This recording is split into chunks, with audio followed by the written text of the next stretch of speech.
There is a quiet kind of strength that comes not from money itself, but from the way a person chooses to deal with it. Picture a man in his apartment in New York City. The room is simple, sunlight falling across a wooden desk. On that desk sit a few books, a cup of coffee, and a single notebook filled with goals. He is not wealthy in appearance, yet there is peace in his eyes. He understands something most people miss. Wealth is not control over others, it is control over oneself. This idea is the foundation of Stoic finance. The Stoic thinkers of old were not rich by luxury, but rich by thought. They believed that a person who can govern emotion can govern any fortune. In a modern world where endless desire drives markets, that wisdom feels like a secret worth rediscovering. Most people chase money believing it will remove fear. They assume that if their balance grows, their peace will grow too. But history has proven the opposite. The more one depends on money for peace, the less peace one has. The Stoic mind flips this belief. It says peace first, wealth later. Because when your emotions are steady, your decisions become stronger, wiser, and cleaner. A person who loses calm when prices drop is not investing. He is gambling with fear. A person who buys things just to impress others is not spending. He is buying approval at the cost of freedom. The Stoic sees through these illusions. He reminds himself that no external possession can fix an internal problem. Imagine walking down a street in Los Angeles. Billboards shine with luxury watches, new cars, exclusive deals. Every ad tells you that you are incomplete without something more. The Stoic looks at the same signs but reads a different message. This is not freedom. This is dependence wearing a crown. The real test of financial wisdom appears when circumstances shift. When the economy shakes, when inflation rises, when uncertainty visits every home, a reactive mind panics. A Stoic mind adapts. It remembers that control lies not in the event, but in the response. You cannot direct the wind, but you can adjust the sail. The secret to Stoic finance is learning to stay rational while others lose direction. It is the art of thinking clearly when emotion clouds the room. In every crisis, there is a calm voice that says, "Focus on what is within your reach."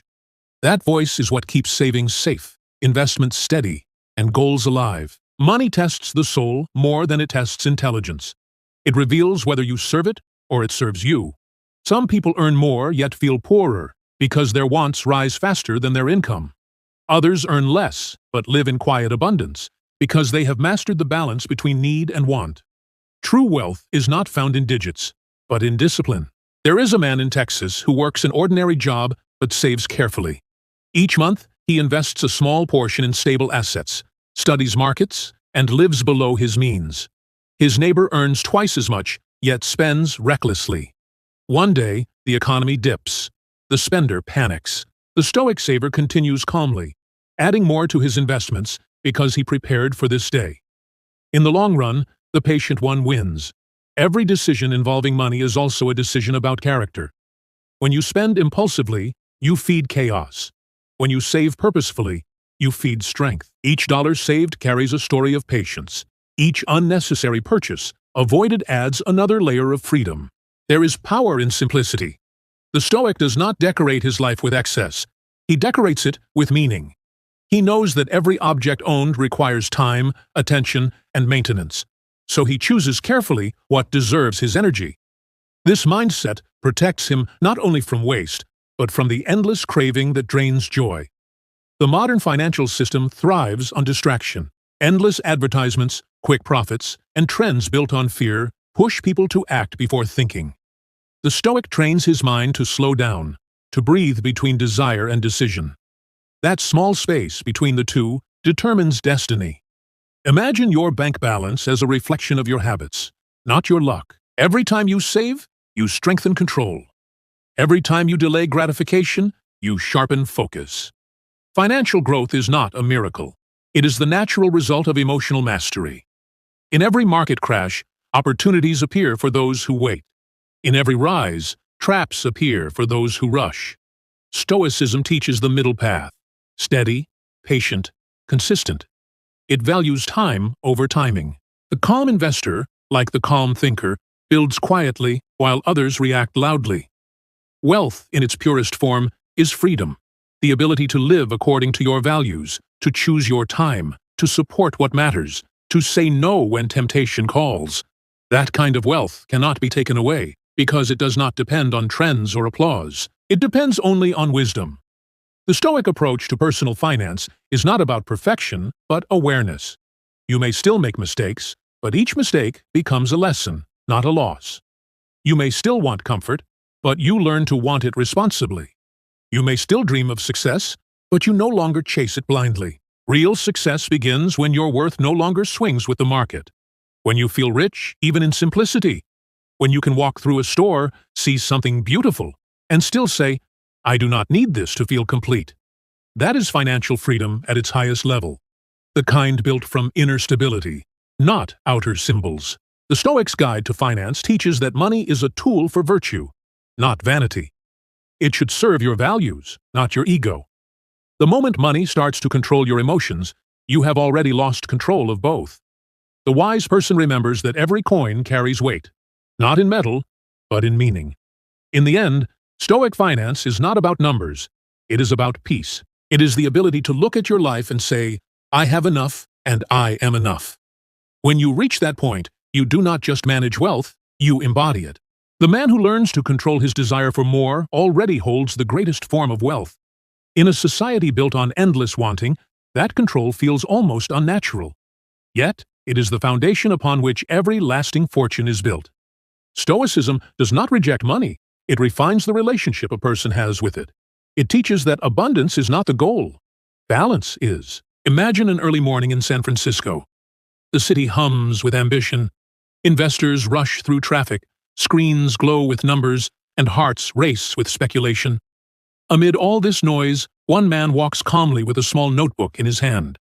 He tracks his expenses, studies the markets, and writes a few thoughts each day about gratitude and growth. He understands that control over wealth begins with control over thought. Money, in the Stoic view, is neither good nor bad. It is neutral, like a hammer. In wise hands, it builds. In foolish hands, it breaks. The same dollar that can feed a family can also fuel vanity. The difference lies not in the money, but in the mind.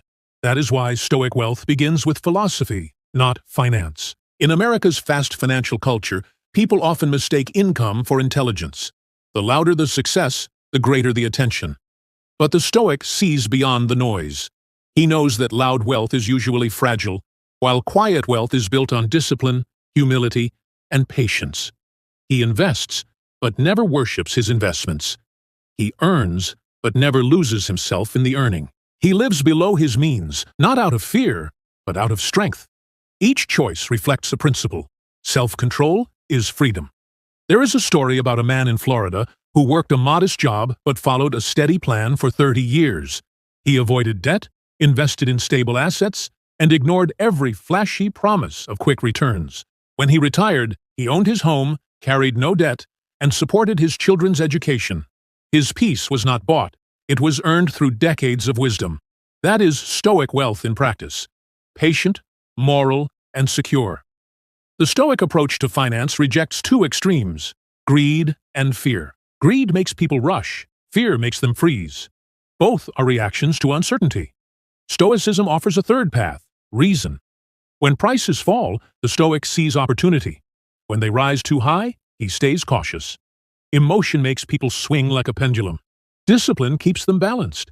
Every spending decision becomes a mirror for your character. Do you buy because you need, or because you fear being left out? The Stoic refuses to let envy dictate his wallet. He understands that social comparison is the fastest way to go broke, emotionally and financially. In every financial journey, there are temptations that test values. Luxury marketing whispers that comfort equals happiness. The Stoic hears the whisper, but remembers that comfort without purpose soon turns to emptiness. The joy of owning fades faster than the peace of self-respect. Think of a young entrepreneur in Miami building his first business. The early profits arrive, and excitement grows.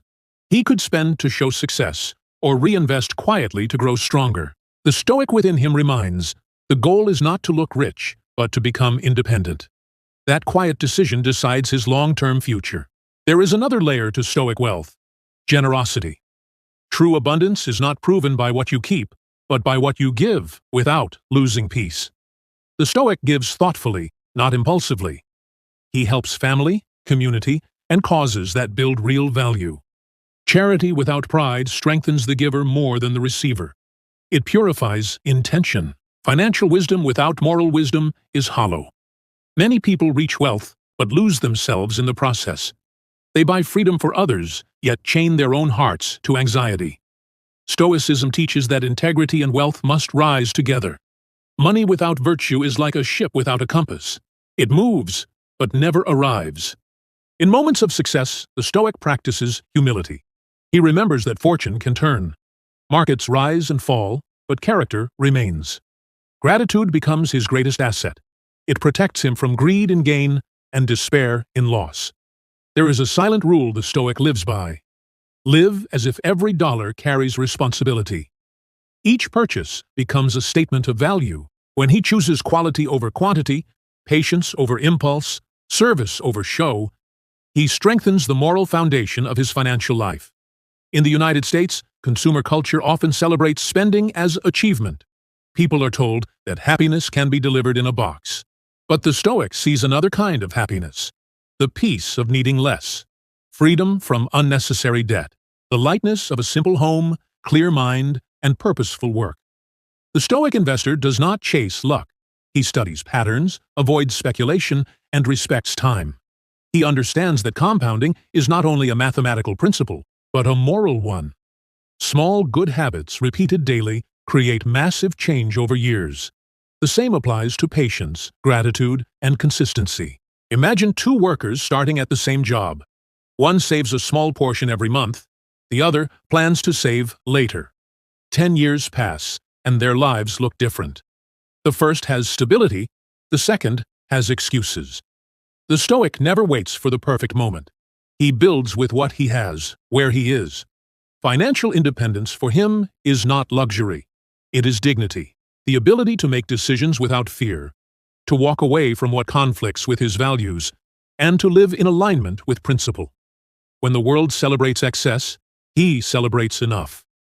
When others buy to escape emptiness, he finds joy in gratitude.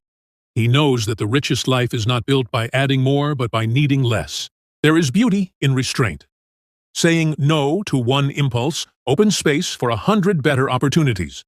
The Stoic sees saving not as sacrifice, but as strategy. He saves for future peace, not future pressure. His calm approach turns patience into profit.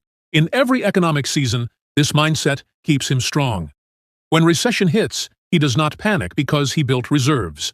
When prosperity comes, he does not boast because he knows it may pass. His balance sheet is not only financial, it is emotional. The Stoic learns to live by principle, not prediction. He accepts what comes, prepares for what may, and wastes no energy on what cannot be changed. That stability becomes his advantage in a world that rewards those who react slowly but think deeply. He also guards his time as carefully as his money. The Stoic understands that both are currencies of life. Spending hours chasing distractions is no different from throwing away cash. So he invests time in learning, reflection, and relationships that strengthen the soul. There is wisdom in simplicity. Eating modestly, living cleanly, spending consciously. These habits free space for creativity and reflection. In that freedom, wealth grows naturally, like a tree that flourishes when its roots are undisturbed. In Stoic finance, failure is not defeat. It is feedback. Every loss becomes an opportunity to build patience. Every mistake refines understanding. The Stoic does not fear mistakes. He fears ignorance. He reviews his choices, learns, and moves forward without regret. He values progress over perfection. Even saving a small amount with consistency carries the same virtue as earning large sums with honesty.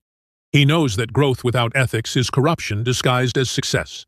When he finally looks back at his journey, the story is quiet but powerful.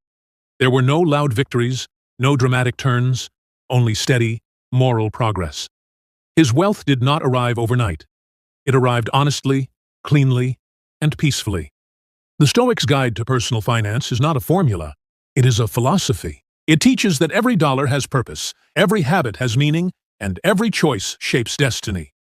The real fortune lies in mastering desire, not feeding it.